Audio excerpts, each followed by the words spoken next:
In February 1968, in a quiet town in South Carolina, a moment of history unfolded that would forever alter the lives of dozens of young people, and yet, for decades, it remained largely unheard.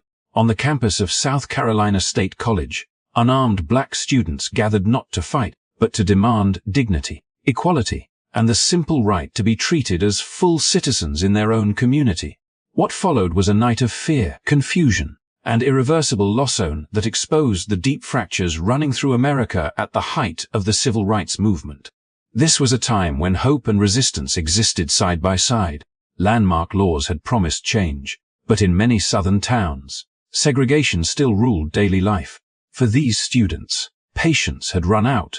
They believed in peaceful action, in the power of voices raised together, and in the promise that justice, though slow, could be reached without violence.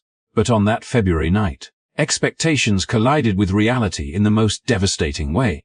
Within seconds, the sound of gunfire replaced chants and conversation. When the chaos ended, 3 young lives were gone, and dozens more were left wounded physically and emotionally. No warning, no weapons, no second chances. Yet unlike other tragedies from the same era, this story did not dominate headlines. It did not spark nationwide outrage. Instead, it faded into the background of a nation already overwhelmed by turmoil. Tonight, we bring that story back into the light, not to reopen wounds, but to understand them, not to assign blame, but to remember truth. Because history only repeats itself when it is ignored. If you believe forgotten voices deserve to be heard, take a moment to support this channel. Like the video, subscribe for more untold stories, and join us as we uncover the chapters of history that should never have been silenced. To understand how that quiet campus became the center of a national tragedy, we must step back from the gunfire and return to the days when hope still outweighed fear. The students of South Carolina State College did not wake up one morning seeking confrontation. Their actions were shaped by frustration that had built slowly, year after year, in a town where the promise of equality existed on paper, but not in daily life. Orangeburg, like many southern communities in the late 1960s, lived in a contradiction. Federal law had declared segregation illegal, yet the routines of discrimination continued as if nothing had changed. Just a few miles from campus stood the All-Star bowling lanes, a modern recreational space that symbolized everything the students were fighting against. Despite the Civil Rights Act of 1964, the bowling alley remained closed to black residents, enforcing an unwritten rule that everyone in town understood. For many students, this was not simply about bowling. It was about being told, again and again, that they did not belong in spaces open to others, that their citizenship was conditional, and their dignity negotiable. Each rejection reinforced a painful truth. Progress celebrated on television did not always reach small towns like Orangeburg. The students had studied the lessons of the civil rights movement closely. They believed in peaceful resistance, inspired by leaders who taught that moral pressure could expose injustice more powerfully than violence ever could. Sit-ins, marches, and calm persistence had already reshaped the nation, and the students hoped those same methods would work here.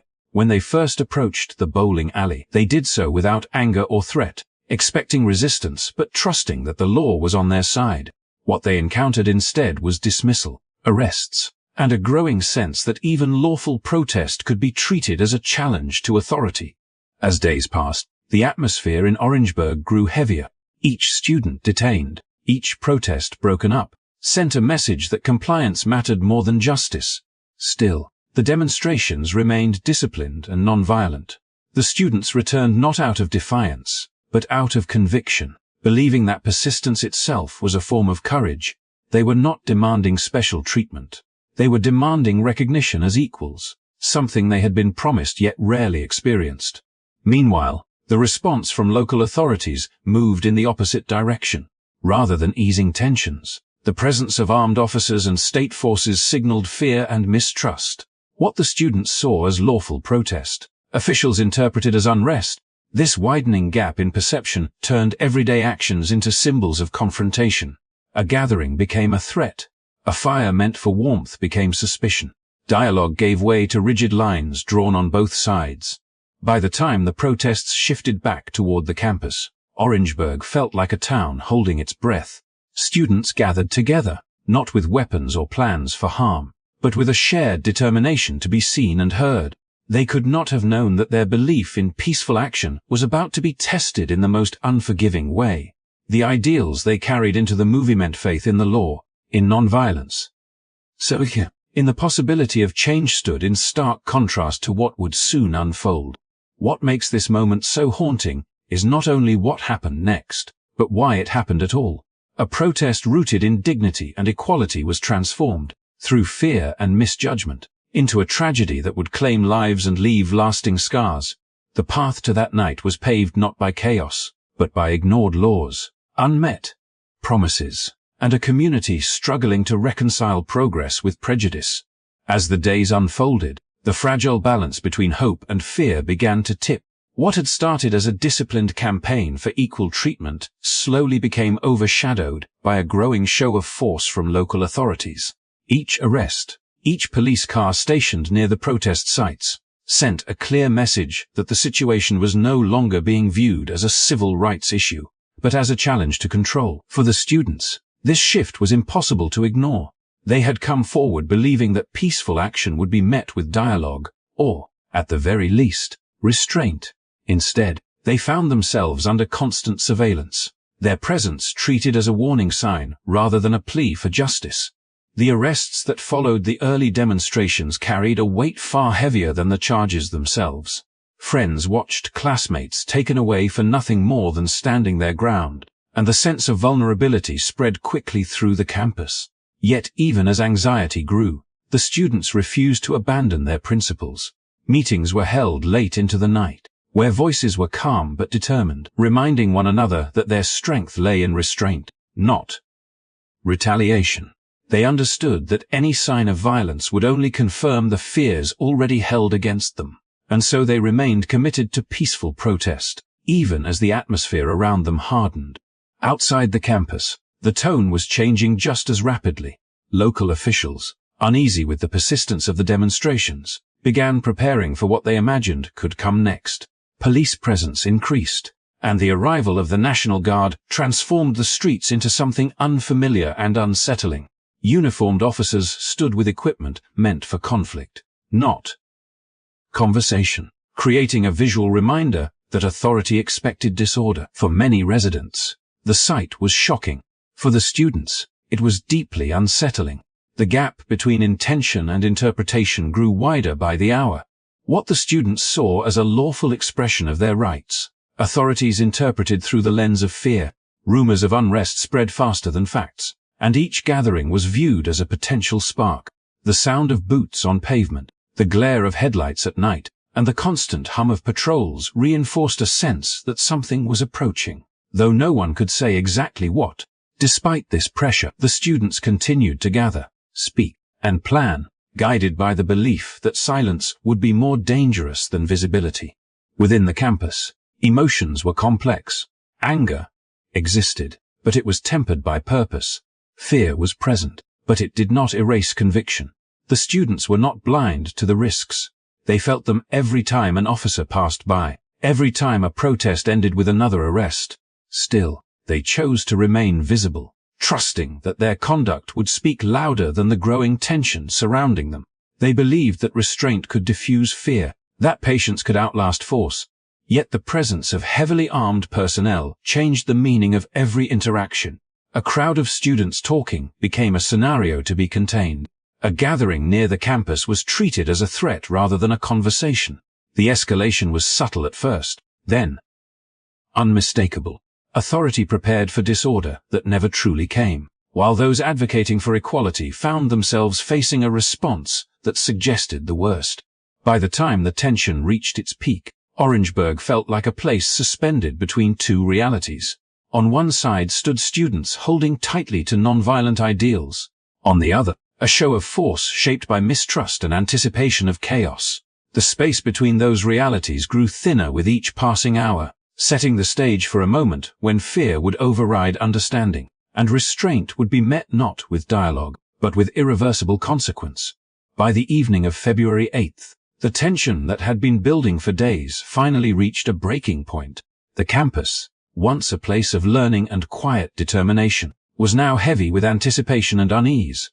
Students gathered near the front of the grounds, drawn together by shared frustration and concern for those who had already been detained or mistreated. Despite the pressure surrounding them, their purpose remained unchanged. They were there to stand together, to be seen, and to remind one another that their demand for equality had not disappeared simply because it was met with resistance. As night settled in, the contrast between the two sides became impossible to ignore. On one side stood students, unarmed and uncertain, many of them barely out of their teenage years, trying to process the intensity of what was unfolding around them. On the other side were rows of officers, positioned with rigid focus, interpreting the gathering through a lens shaped by fear and expectation. Communication between the two never truly took shape. There were no clear warnings, no meaningful attempts to de-escalate the situation, only a growing sense that something was about to go terribly wrong. What happened next unfolded with shocking speed. In a matter of seconds, the stillness of the night was shattered as officers opened fire into the crowd. There was no announcement, no signal for the students to disperse, no moment to understand what was happening. Confusion spread instantly. Some students froze, unable to comprehend the sudden shift from tension to terror. Others ran instinctively, searching for cover, their surroundings transformed into a place they no longer recognized as safe. The sound of gunfire echoed across the campus, blending with cries of disbelief and panic. Students dropped to the ground, not knowing where safety lay or why they had become targets. The chaos was overwhelming, not because of disorder among the crowd, but because of how abruptly their sense of security had been stripped away, within moments. So, the protest that had been rooted in dignity and restraint was replaced by fear and shock. When the firing stopped, the silence that followed was almost as heavy as the noise that came before it. The students slowly realized the magnitude of what had just occurred.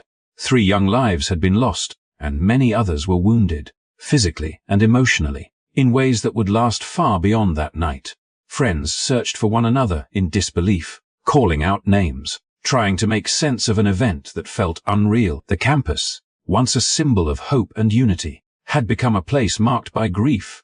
What made the tragedy even more painful was the realization that the students had posed no threat.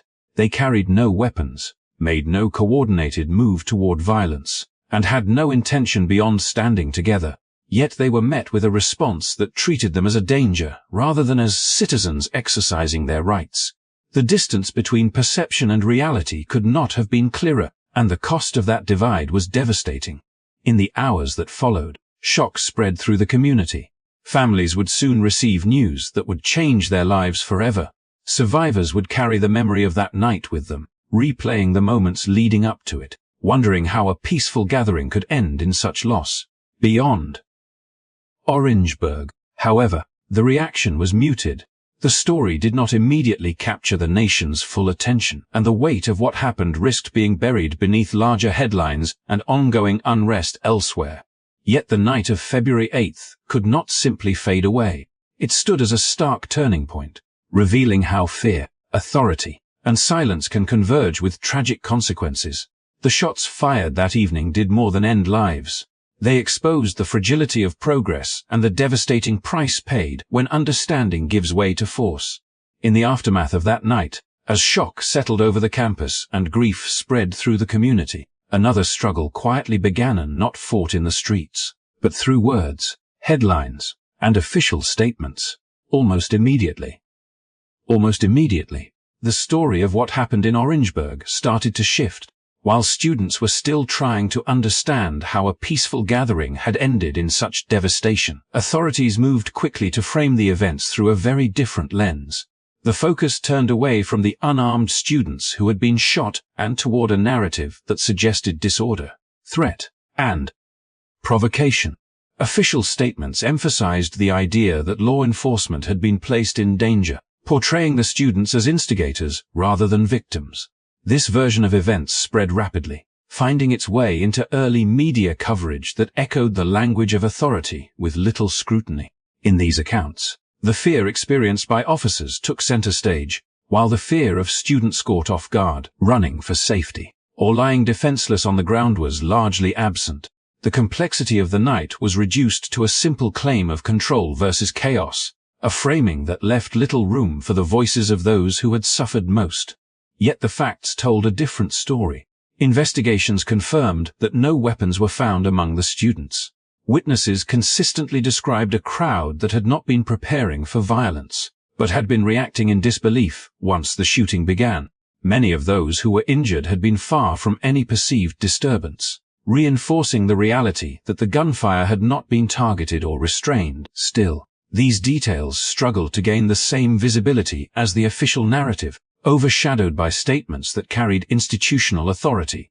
When the case moved into the legal system, hope for accountability quickly faded. The officers involved were brought to trial, but the proceedings centered heavily on claims of self-defense rather than the broader circumstances that led to the shooting. Despite the absence of student weapons and the overwhelming imbalance of force, all officers were acquitted. For the families of the victims and the survivors, the verdict felt like a second blow, an affirmation that their pain was not enough to challenge the version of events endorsed by the state. The sense of injustice deepened when attention shifted toward a student activist who had been present during the protests. Rather than holding those who fired the shots accountable, the system found responsibility elsewhere. This activist, known for his involvement in civil rights organizing, was charged and later convicted, despite not having taken part in the shooting itself. His punishment stood in stark contrast to the freedom granted to those whose actions had ended lives and altered many others forever. In this reversal of accountability, the message was painfully clear. Protest could be criminalized more easily than the use of overwhelming force. For the community, this outcome reinforced long-held fears about unequal treatment under the law. The trials did not bring closure. Instead, they widened the gap between official justice and lived reality. Families mourned not only the loss of their loved ones, but also the absence of acknowledgement, the refusal to fully confront what had gone wrong. Survivors carried the memory of that night alongside the knowledge that the system meant to protect them had instead turned away. Years would pass before parts of this injustice were revisited, but the damage inflicted by those early decisions could not be undone. The initial portrayal of students as aggressors shaped public memory, pushing the Orangeburg Massacre further into the shadows. While other tragedies would later provoke national debate and reflection, this one remained quietly unresolved for many who lived through it. What followed the gunfire was not just silence, but a struggle over truth itself. The fight to be seen, heard, and believed continued long after the campus grew quiet again, leaving behind a powerful reminder that injustice does not end with the final shahid, often begins in how the story is told. Unlike similar tragedies that later captured the full attention of the nation, the Orangeburg Massacre slowly slipped into the background of American memory. When the Kent State shootings occurred 2 years later, images and headlines spread rapidly, igniting nationwide debate, protests, and lasting recognition. Orangeburg, however, did not receive the same response. The victims were black, the town was small, and the country, already overwhelmed by unrest, moved on far too quickly. What remained was a painful silence that allowed one of the earliest and clearest examples of police violence against student protesters to go largely unacknowledged. Yet the lack of national attention did not diminish the weight of what happened. For the families who lost their sons, for the students who survived, and for the community that was forever changed, Orangeburg was not a forgotten footnote, it was a defining wound. The trauma lingered in memories, in unanswered questions, and in the absence of accountability. Years passed before the story began to re-emerge, carried forward by survivors, historians, and activists who refused to let the truth disappear. Their persistence ensured that the names of the victims would not be erased, even if justice came too late or not at all. The Orangeburg Massacre stands today as a powerful reminder that history is not only shaped by what is remembered, but also by what is ignored. It exposes how race, geography, and power influence whose stories are told and whose pain is acknowledged. It challenges us to look beyond the most familiar narratives and to confront the uncomfortable reality that progress has often come at an unequal cost. The students of South Carolina State College believed in peaceful change, and their faith in that principle makes the outcome of that night even more tragic. Remembering Orangeburg is not about reopening old wounds for the sake of sorrow.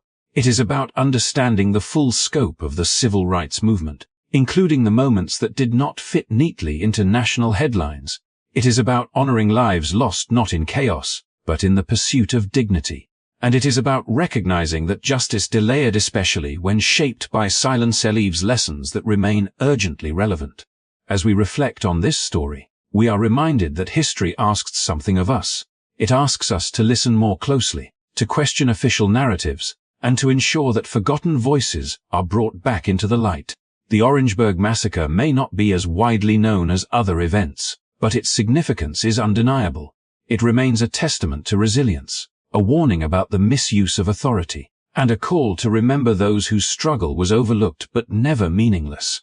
Thank you for taking the time to listen to this story, and for helping keep its memory alive.